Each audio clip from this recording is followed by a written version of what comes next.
All right. Hello, everyone. Thank you guys for being so patient due to my computer choosing to restart on me a few minutes ago. So we are starting a few minutes late, so we'll give a couple of folks a little bit of time here to jump on in once they've received the notification.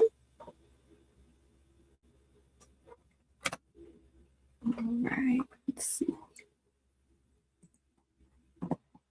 All right, perfect. And as a couple of folks are rolling on in, if any questions or anything come up, make sure that you do post those questions or as a comment, and we'll kind of go over a little bit of everything.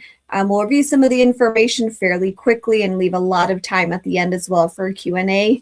I'm super excited for minor league teams. Anyone who knows a lot about what I enjoy to do at the ACL minor league teams is a huge favorite. So we're super excited to be able to really share a lot with everybody. See, slinging sacks. Hello, hello. All right, perfect. A few more hopping on in. All right, excellent. Now this is also going to be recorded as well, so we'll get this information sent out. We'll also have a sort of one-pager explanation with a couple of items. Once we sort of go through all of that, I'll give everyone more information. And we are also going to be updating the minor leagues portion of the website later on this evening. So all of that's also going to be up and available to the public as well. So let's go ahead and get started. If anyone comes in a little bit later, like I said, this will all be recorded, so you'll be able to view this information at a later time as well. So ACL minor league teams, this particular season, we are moving forward with a more state-based model. So building pride, creating pathways, and expanding opportunity. So on our agenda today, we're going to go over a couple different foundational items for minor league teams. Number one will be the foundation and structure. So the vision and purpose, key model overview, a team composition, an advancement pathway, who can have a minor league team, going over into the gameplay and competition structure. So ACL World Championships, what does that mean this season? Roster eligibility, roster management, deadlines, match format, events and seating, the minor league point system, and entry fees as well for ACL Worlds. And then, of course, community and future. We are also moving into unlimited teams. We'll go over why that matters, benefits, partnerships, and licensing, and kind of wrapping everything up as to why the state model works. So vision and purpose.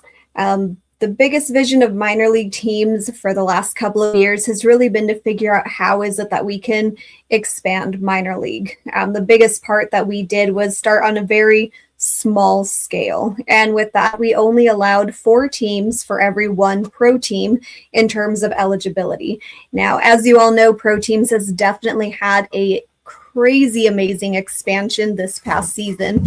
So along with that expansion, made a couple of changes, going away from having as many of the pro teams into having 10. So making sure that the minor league team format also reflected that as well.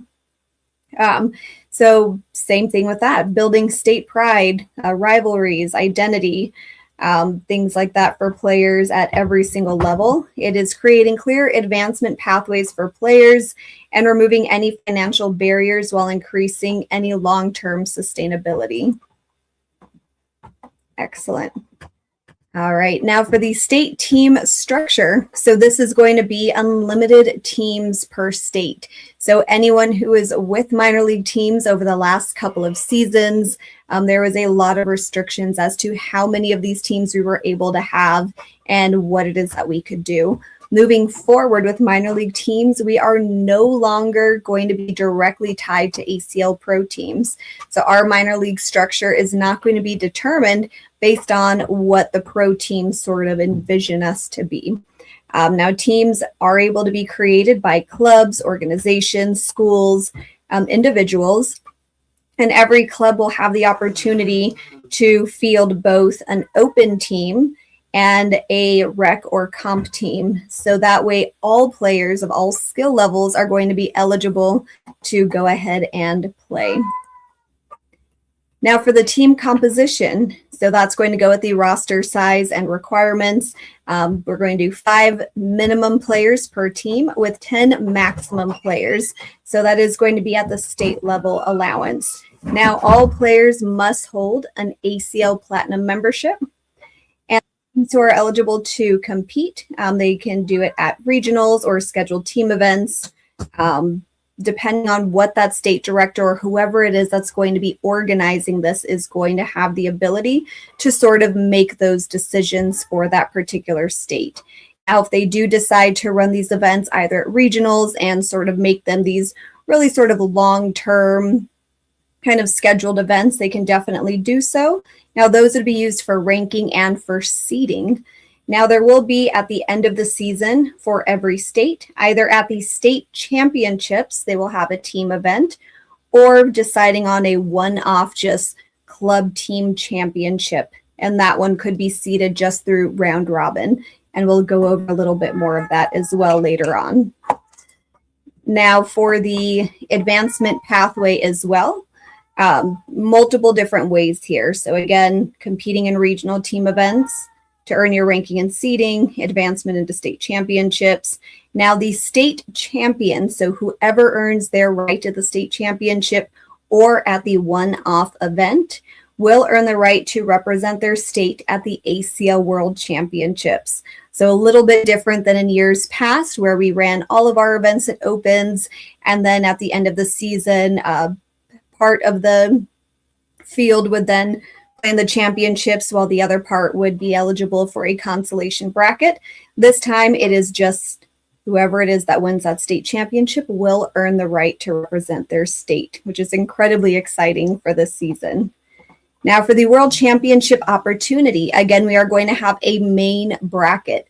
So that particular team wins the state championships, earning the right to represent your state. That would be for both your open bracket as well as your recreational division. We will also have the opportunity to have a challenger bracket. Now, last season, we had a blast with the pro teams with challenger brackets that was for singles and for doubles events. This time, we are bringing in that action and excitement into the teams format.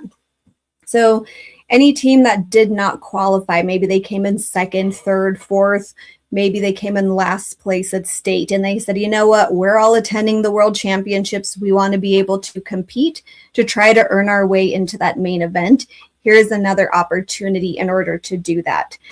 So anyone who does not qualify, those top teams do advance into the main bracket, and that number will be based on the number of overall entries for the main bracket. We'll determine how many we pull from the challenger this year. Now, the key benefit in us doing this is that now no team is excluded from the World's experience. So all teams will be eligible to at least find some type of way to play. So that goes into our roster eligibility rules. So who can play? It's a little bit different than it was last season.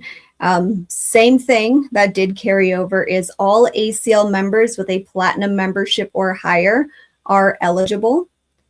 And new this season is any undrafted top 100 player. Who is not eligible is anyone, of course, who is a drafted top 100 player, a drafted top 100 player who declines their contract, or pro players who are rostered on a team. So that's the keepers and things of that nature. So again, pro players rostered on pro teams are just ineligible for that minor league play. So pretty similar to last season, but with the caveat of now, there isn't that restriction of pros or top 100 who can play on your team. Now, recruitment, what does that look like? Teams can recruit from any local club. So any player who attends your club or has been a part of your club or at least attended an event there is eligible to play for your club. The only thing is that they must reside in your state. So in years past with minor league teams, you're able to pull from multiple different states based off of your umbrella to the pro team. This season and moving forward, those players do have to reside in your state in order for them to represent your state at the championships as well as worlds. Now submission. So if you are returning from last season, we have an organizational spreadsheet that we use for teams. If you will be fielding a team or overseeing your state, all that information will be sent over to you in sort of an informational guide, and we'll get more into that once you kind of make that final decision as to having a minor league team. Player movement, same as last season and seasons prior. A player who leaves the team is not eligible to just switch around different teams. However, dropped players are eligible to be picked up. Roster deadlines. This one is very important. We went back and forth a couple of times. We just spoke with a lot of our state directors who provided some really good feedback, and we were able to make a couple of adjustments on those roster deadlines based on that. So seasonal states, if you are going to run an entire season of minor league teams, you can definitely do that. The add drop deadline will be set by the state director or that MLT representative, and we'll go into more details of what that looks like a little bit later on. Now, one-off state events, the rosters do have to be submitted and finalized 2 weeks prior to the state championship. And that's simply because we do have to go ahead and go in and make sure that everyone who is eligible is in fact eligible to play, so that everything is, fair across the board for everyone. CPI eligibility. So we are going to go off of national standards for CPI eligibility. Again, at the state side, you can make those adjustments, but we are going to maintain that national standard for the World Championships. Now, that is measured 2 weeks prior to the season's event start date. So let's say, for example, I'm in Arizona, we do minor league teams. Maybe our decision is we're going to start February 2nd is our first day. So 2 weeks prior to February 2nd, all players that are either drafted or selected on a team will then have to have all of their CPI caps and everything checked in order to be eligible for the open team or that recreational team. Now going into why unlimited teams matter. So one of the biggest kickbacks that we received a lot from minor league teams was a lot of directors and areas that really wanted to field a team, but that particular pro team was already full. So they already had 4 teams fielded. Some of them had wait lists of people trying to get in, and it just didn't really make it as inclusive as we really wanted it to. But with the pro team attachment and those requirements, we really wanted to make sure that we were keeping it small, manageable, and that it would fit what the model was in terms of being called up at that time. So this way, it is much more inclusive. There's no limit on eligible players aside from needing that platinum membership. So any skill level player has the opportunity to play on a team and represent their club. Now, again, it enables all the different types of tiers. It provides broader participation. Directors can choose league style play. They can really kind of make it exciting for their team, which is what makes this so much fun. Match format. This is the number one question that we've been receiving with a couple of folks, submitting inquiries about minor league teams. So it's 5 players per match. So the match type is going to be singles, doubles, and tandem. So we are going to follow the same match structure as the pro teams are going to have as well this season. Lots of players last season were like, man, they're doing tandem and they're doing all these fun things. Why can't we do that as well? We went ahead and made that adjustment with the only change is that Crew Cup has been removed from the pro team format. So we also removed it from being something that we chose to do for minor league. The point system is going to follow the minor league team point structure exactly as it has been over the last couple of years. So that point structure will not change. If you're familiar with it from seasons past, it's the same thing. And we'll sort of use that, moving forward. And that's going to help us determine, who are those top teams within every single state. So again, Events and seating, it's just super important to just continuously remind everyone the way that the event formats are going to, go. So again, you can either do a season-long event. You can say we're only doing 3 events. You can make the decision that your state is running 1 event, and that is it. If you run season-long, events, then that's how you will seed all of those teams for the state championships. Ranking and things of that nature. You can run round robin. It really depends on who your state director is, or who that minor league representative for your state will be, who will be sort of overseeing everything to make sure that it's fun and that it makes sense for everyone who will be playing. So minor league team points and tracking. So again, organizational tracking, state team points organization. So we want to make sure that every state will be able to have some type of ranking system that says, hey, here's, our top 10 teams, and here's all the team names, their clubs and things of that nature. So we're working on really making sure that that stays organized and that we do have a way in order to have it as a public view. So we're really excited for that. The whole purpose of being able to track everything, keeping everything in an organizational spreadsheet, is really just transparency, consistency, and the scalability. So we want to make sure that whoever it is, running these teams, one has all the information that they need, because at the moment you need it, trying to pool all of that stuff together at the last minute makes it very hard. And this is just a much easier way to sort of get everyone used to using how we organize all of our teams. And again, we'll be able to go through all of that. If you've had a team in the past, you already know exactly what this looks like. Anyone who is new will also run a lot of, how-tos, guides, informational stuff, and try to be as clear as we can. So if there's anything that sounds confusing, definitely let us know as well. All right, entry fees. So for regional events, season events, state event fees, those are going to be set by the director running those events. So the state director or the representative of that state will determine what those fees are and that payout structure. Now, the reason for that is that at the Opens, our payout structure was a 50% paid out that weekend. The other 50% was held, and that was used towards Worlds. It had lots of, positives in that nature, but this way states can really determine what truly works for their area. Now, with that being said, is once the state champion has been crowned, for both the open team and the recreational team, there is going to be an entry fee for the main bracket at Worlds. So those teams have gone through their season. They've either earned, their funds throughout those events, or the state director can kind of make decisions on how they want to work those entry fees in.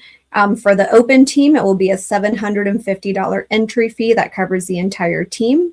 Rec team is $500, or if the state sends both an open and rec team together, then it would just be $1,000 fee for that.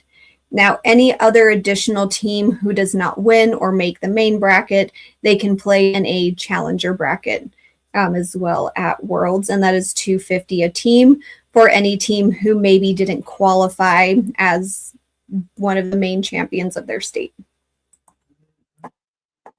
So what are the benefits to communities?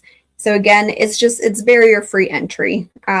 It provides a lot of just fun state pride, exciting rivalries, lots of player engagement. It just keeps people excited. Teams are a ton of fun, and I guarantee almost everyone who is watching really knows between, basketball, baseball, flag football, all these other team sports. It's just exciting being able to represent your team and just have a good time. Now, it also encourages a lot of local partnerships, maybe some sponsorships arise out of it, fun fundraising opportunities that the teams can do to try to, make their way to Worlds or make their way to making it a really fun, exciting, huge team event at the end of the season, or maybe even a party. So again, it's super, super exciting, and it's good for the community, and everyone always wants to cheer on someone who's on their team. Now, partnerships and licensing. So any equipment and gear, anyone who would like to use the ACL's logo on anything for minor league teams, either the minor league team logo, ACL logo, anything of that nature has to go through an ACL partner for jerseys, gear, and equipment for any of that. So anything with our markings just needs that. We have lots of amazing partners. All that information is in the Director Resource Center. So if you would like to pull that information out to sort of review it, you can kind of take a look at who can help you out there. It also supports local partnerships. So in addition to using one of our national brand licensees, if you know of a business who's local within the area, there is opportunity for local licensee partnerships, and we can get all of that information to you, or you can send an email to Josh at iplaycornhole.com, and he can provide you with the details as to how to make that happen. Let me see here. Yep, referencing Josh. All right, so again, another reasoning as to why the state model works. It provides a clear-cut pathway for teams, players, where you start at your club, sort of that, grassroots level. You make it to your state championships. Maybe your team wins a state event. They make it to Worlds. It is just so incredibly exciting, and being able to cheer on, your players and people that you just watch grow from day one all the way to making it to the World Championship is amazing. We were so incredibly fortunate this past season at Worlds that minor league made it on TV for the first time ever. So being able to actually see that happen, and our event being able to be a fill-in event for that, was phenomenal. So fingers crossed we get the same opportunity again this coming season. So again, it just it just expands lots of opportunity for everyone. It empowers a lot of communities, creates a lot of sustainable growth, because a lot of folks really truly enjoy being part of a team, to really kind of hold each other up and just make it more exciting, and brings the fun back into, everything that folks really, really enjoy when it comes to these types of formats. So team creation and accessibility. Who can submit a team? Any ACL clubs, schools, organizations, and individual is eligible. Who can oversee the team? So this is what we went over a little bit earlier. State directors will have the first opportunity to oversee and structure their team. We are going to get a form that will be sent out to state directors first, and their deadline is January 14th. Of 2026 in order to make that decision, how they might want to structure it. Do they want to oversee it? And, making those decisions. After the 14th, it will be open to any club. Now we'll have lots of applications come in. We'll do the exact same thing where any club can say, hey, I have the time, I have the resources, I can definitely put my all into it, and they'll have the ability to then oversee the team structure for their entire state. So if a state director has the time and is able to do it and wants to be able to incorporate that into what they're already doing, 110%, they will have the ability to do so. But there also isn't that pressure that if the state director isn't able to do that, that someone else can also come in and be able to help support that, so that there is that option for minor league within their state. Again, the process, Google form will be sent out to state directors. We'll post it in the ACL director group. And then after posting it on the group, the form will then be publicly posted on the website for open eligibility to anyone who would like to have a minor league team at that time. Whew. So we went through that pretty quickly there for you. So a little bit of wrap up Q&A. If there's any questions or anything like that that comes in, please make sure that you drop them within the comments, and I will be sure to get those answered as quickly and as best as I can. Go. Okay. I did want to try to keep this as quickly as possible. I know it is Friday, so I wanted to make sure that we tried to wrap it up.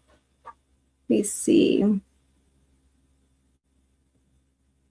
Not sure who this is, but someone asked, what is the stream about and what is the ACL? So this particular stream is actually about the minor league teams, and the ACL is the American Cornhole League. So it is the national governing body of cornhole worldwide. We have a pathway for your grassroots level, local cornhole events, regional cornhole events, state events, national events, and of course events worldwide. So we are all over the place, just really bringing communities and people together with a lot of fun and 27 feet apart. So if you are still on, hopefully that answered that question. All right. Perfect. Okay. I do not see any other questions coming in, but we'll go ahead and, oh, here we go. Slinging Sacks asked, do we get to choose our own names if we start a team? Yes. This is an incredibly exciting part, is you do get to choose your own name. Now, it does have to be appropriate. So nothing kind of vulgar or, anything of that nature, similar to, even when we have our teams events, we try to be mindful of what those names are. But yes, you do get to choose your own name. That is one of the perks of us making that slight separation from the pro teams, is that now we don't have to be, the Tucson Burn, Phoenix Burn, Albuquerque Burn, or anything like that. So yes, you do have the opportunity to choose your own name. You could be your club name. For example, out here, we could have the Marana Baggers minor league team, the Triple Play Cornhole team, Cafe Santa Rosa team, or maybe you want to go off of your local community. I could be the Sawadita bagging minor league team, something along those lines. But yes, great question.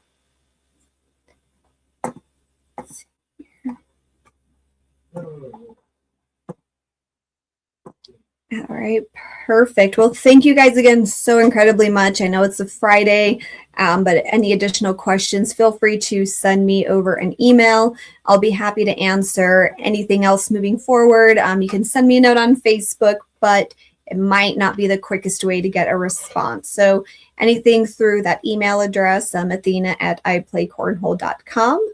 And of course, all directors, make sure that you keep an eye out for that email that's going to go out, as well as the post that will go out on the directors page.